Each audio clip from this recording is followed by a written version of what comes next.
ঢাকাই সিনেমার কিংবদন্তি নায়ক সালমান শাহ হত্যা মামলার প্রধান আসামি সাবেক স্ত্রী সামিরা হক। মামলা দায়েরের পরপরই সামিরা এক প্রকার গা ঢাকা দিয়েছেন। মুঠোফোন থেকে সামাজিক মাধ্যম, কোথাও খুঁজে পাওয়া যাচ্ছে না তাকে। তবে হত্যা মামলার প্রধান আসামি উচ্চ আদালত থেকে জামিন পেতে সব রকমের চেষ্টা চালিয়ে যাচ্ছেন।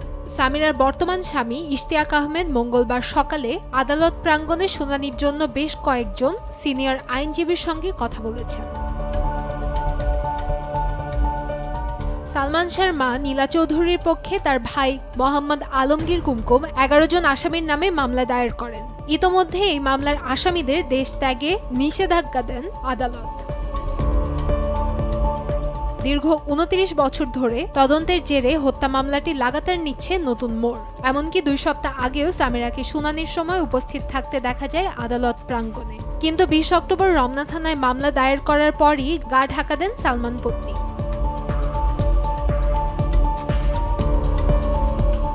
1996 সালের 6 সেপ্টেম্বর সালমান শাহর রহস্যজনক মৃত্যু হত্যা না আত্মহত্যা তা নিয়ে এখনো ধোঁয়াশা রয়ে গেছে।